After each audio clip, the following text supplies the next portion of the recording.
안녕하세요. 책쉼터의 티나입니다. 오늘은 중국의 소설가 루신의 단편소설 고향을 읽겠습니다. 루신은 1881년에 태어났고 중국 근현대문학과 혁명문학의 대표적 인물로 평가받고 있다고 합니다. 제가 읽고 있는 책은 세계의 명작 단편 33가지에 수록되어 있는 이야기입니다. 고향. 루쉰. 차가운 바람이 불던 날 나는 고향으로 돌아왔다. 한겨울이었고 하늘은 몹시 흐렸다. 흐린 하늘 아래 쓸쓸하고 황량한 마을이 누워 있었다. 내 마음은 슬픔으로 가득했다. 이곳이 내가 20년 동안 그리워하던 고향의 모습인가? 내 기억 속의 고향은 이런 모습이 아니었다. 훨씬 더 좋았다. 그러나 고향의 아름다움을 말로 표현하려고 하자 그 모습도 말도 사라져버렸다. 어쩌면 원래 이런 모습이었을지도 모른다. 오랜만에 고향을 찾았지만 즐겁지 않았다. 이번에 고향에 온 것은 고향을 완전히 떠나기 위해서였다. 우리 가족이 살았던 집은 얼마 전 다른 사람에게 팔렸고 금년 말까지 집을 비워줘야 했다. 내가 고향을 찾은 것은 남은 가족을 데리고 다른 곳으로 가기 위해서였다. 고향 집 앞에 이르렀다. 지붕에는 마른 풀들이 바람에 나부끼고 집안은 무척 조용했다. 별채에 살던 다른 친척들은 이미 다 떠난 모양이었다. 어머니는 나를 반갑게 맞아주셨다. 그 뒤로 조카 흥얼이의 모습이 보였다. 어머니는 그동안 속상한 일이 많으신 것 같았다. 나는 우리가 가서 살 곳에 대해 말씀드렸다. 이미 새 집도 얻어놓은 터였다. 우선 필요한 가구는 몇 가지 장만했어요. 나머지는 이 집에 있는 목기를 팔아서 장만하면 될 거예요. 어머니는 대충 짐 정리도 끝났고 큰 목기들은 절반쯤 팔았으나 돈을 다 받지 못해서 걱정이라고 하셨다. 이틀 정도 쉬고 떠나기 전에 친척들께 인사드려라. 어머니가 말씀하셨다. 그러죠. 참, 룬투 기억하지? 집에 올 때마다 뇌 소식을 물었단다. 보고 싶어 하는 것 같더라. 뇌가 도착할 날을 알려줬으니 아마 곧 찾아올 거야. 그 순간 나의 머릿속에 한 폭의 아련한 그림이 떠올랐다. 푸른 하늘에 환한 보름달이 걸려있고 그 아래 초록빛 수박이 끝없이 심어져 있는 해변의 모래밭. 그 가운데 목에 은목걸이를 걸고 손에 새우 작사를 들고 서 있는 12살 된 소년이 있었다. 그 소년이 룬투였다. 벌써 30년 전 이야기다. 그때는 아버지도 살아계셨고 집안 형편도 좋았다. 나는 부유한 집안의 도련님이었다. 30여 년 만에 한 번씩 돌아오는 제사를 그해 우리 집에서 지내게 되었다. 정성을 다해야 하는 제사라 제기도 음식들도 특별히 신경을 썼다. 특히 사람들의 왕래가 많아서 제기를 도둑맞지 않게 특별히 신경 써야 했다. 그때 우리 집에는 망위애가 한 사람밖에 없었다. 우리 고장에서는 하인을 세 종류로 나누었다. 1년 내내 한 집에서 일하는 하인을 창리엔, 날짜를 정해놓고 일하는 하인을 뚜안꿍, 자기 농사를 지으면서 설이나 명절에만 일하는 하인을 망위애라고 했다. 그는 농사일이 바빠서 자기 대신 아들에게 제기 지키는 일을 시켜달라고 했다. 아버지는 허락하셨다. 나는 몹시 기뻤다. 나는 룬투라는 이름을 알고 있었다. 그는 나보다 한두 살 위였다. 그는 윤달에 태어났고 오행 중에 토가 빠진 날에 태어나서 아버지가 이름을 룬투라고 지었다고 했다.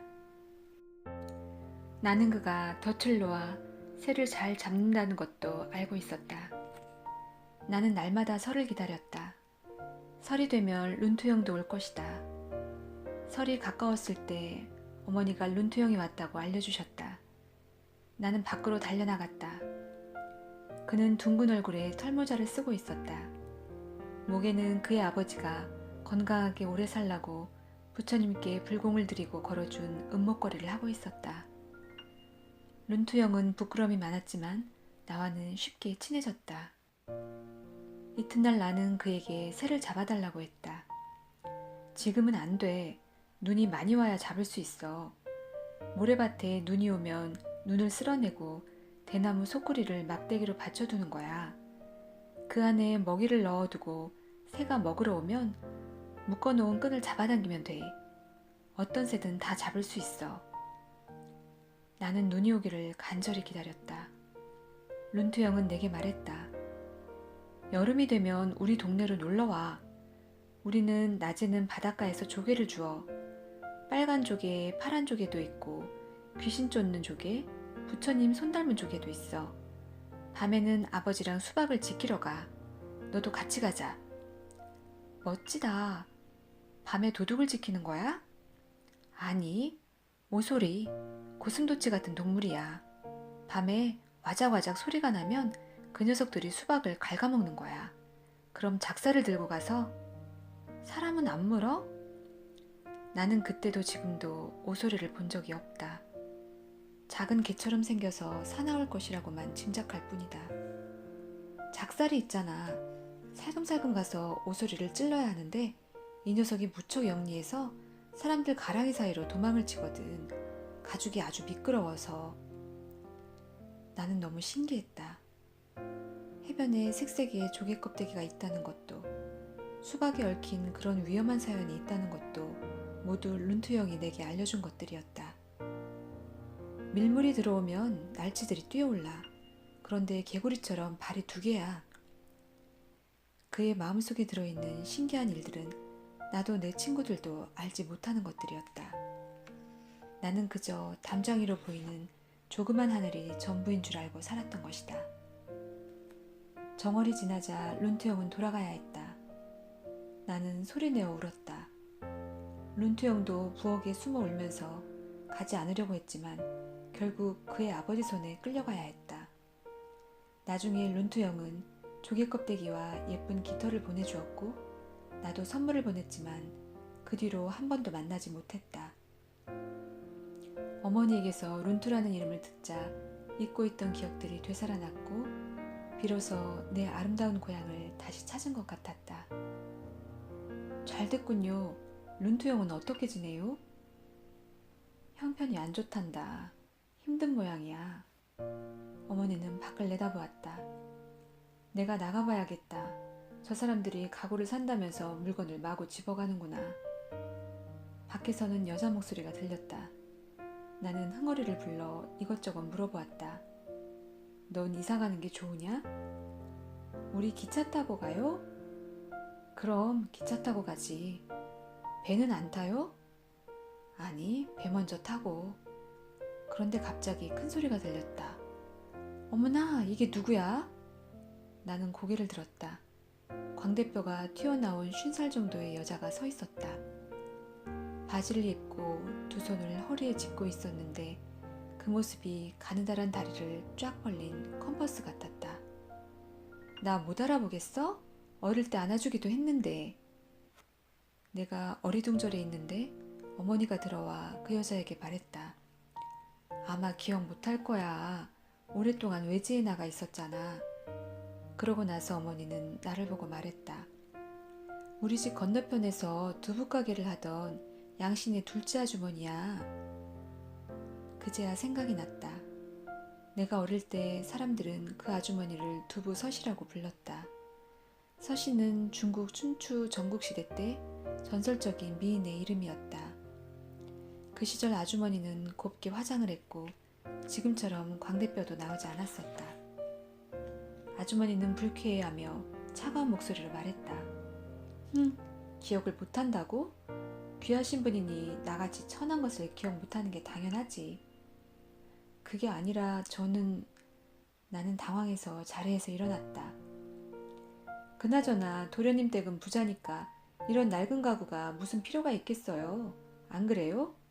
나 같은 가난뱅이들은 쓸모가 있으니까 나한테 줘요. 저는 부자가 아닙니다. 이것들을 팔아서. 아이고, 부자가 아니라고요? 첩이 셋이나 있고 밖에 나갈 때는 8명이 매는 큰 가마를 타고 다닌다면서요? 나를 속일 생각은 말라고요. 나는 할 말이 없어서 가만히 서 있었다. 돈이 많을수록 더 독하게 움켜쥐고 독하게 움켜질수록 돈이 쌓인다더니 그 말이 맞군. 아주머니는 화를 내며 밖으로 나갔다. 나가면서 어머니의 장갑을 허리춤에 슬쩍 쑤셔 넣었다.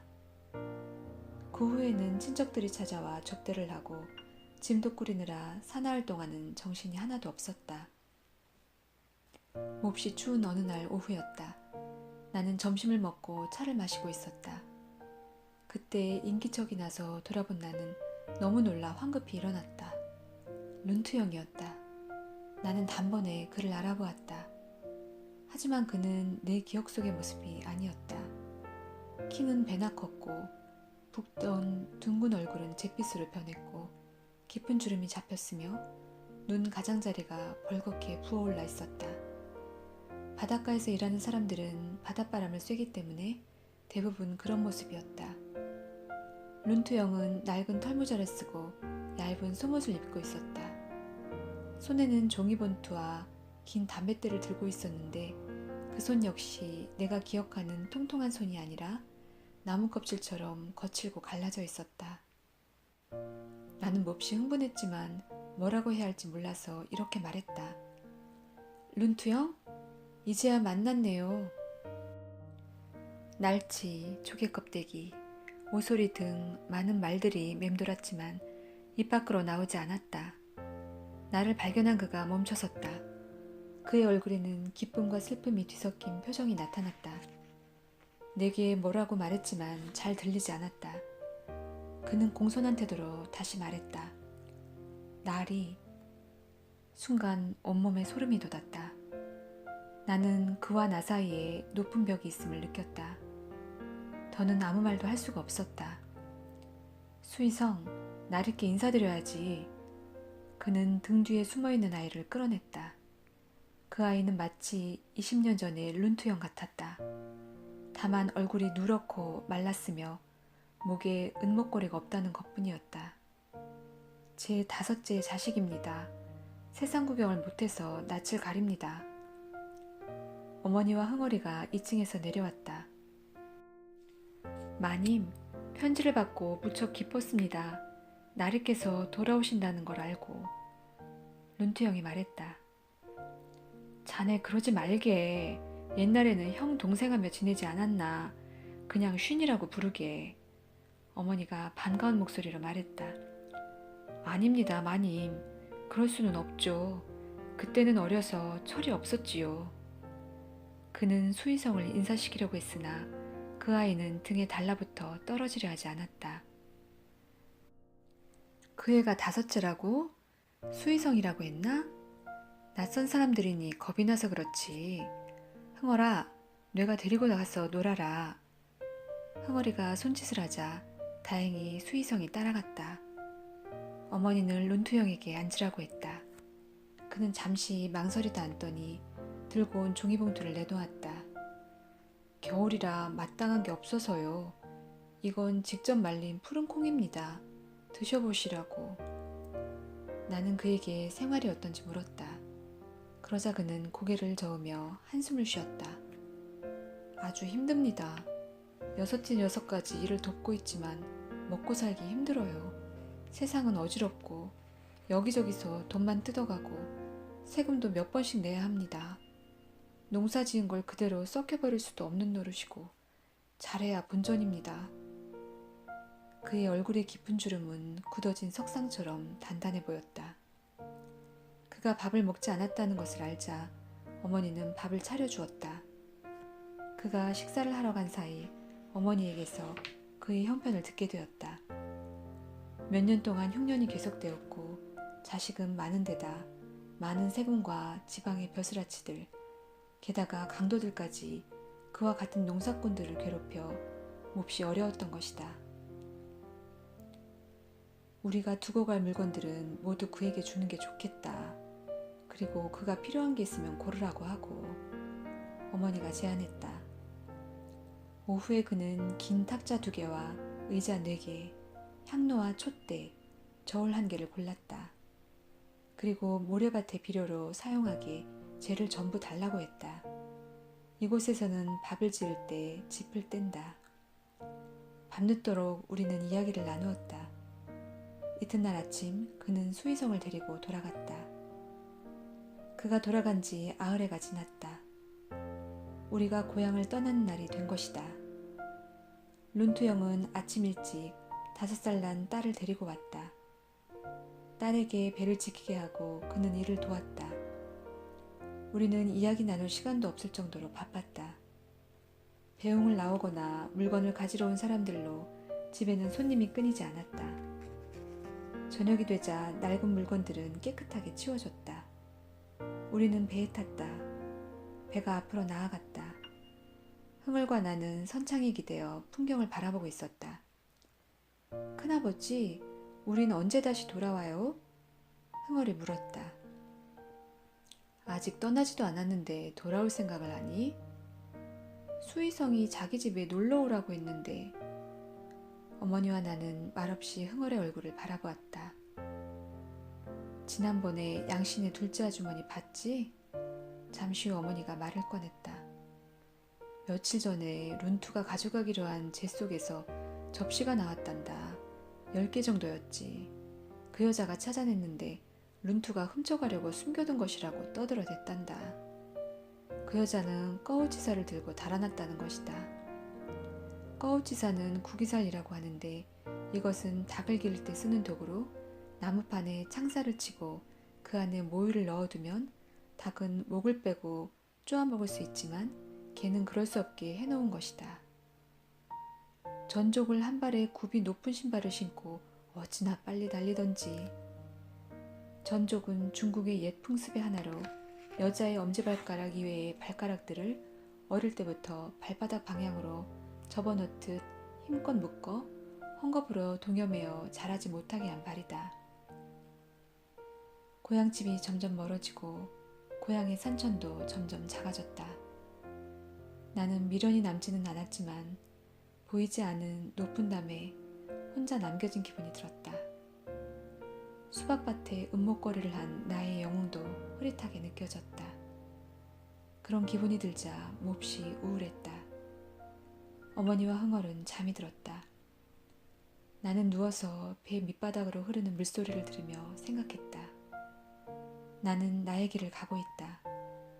비록 룬투형과 서로 다른 길을 걷게 되었지만 흥얼이 수의성을 그리워하는 것처럼 우리 아이들의 마음은 하나로 이어져 있다. 나는 희망한다. 우리 아이들은 나처럼 단절된 마음 때문에 떠도는 삶을 살거나 괴롭고 힘든 삶을 살지 않기를. 그들은 우리가 아직 살아보지 못한 새로운 삶을 살아야 한다.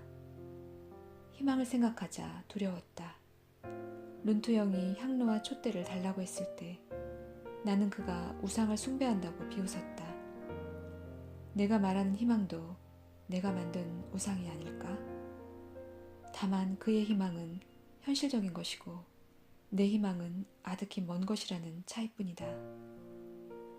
지금 내 눈앞에 해변의 모래밭과 촉빛 하늘에 둥근 달이 걸려있다. 나는 생각했다. 희망은 있다고도 할 수 없고 없다고도 할 수 없다. 그것은 땅에 난 길처럼 원래 없었는데 걸어다니는 사람이 많아지자 길이 된 것일지도 모른다.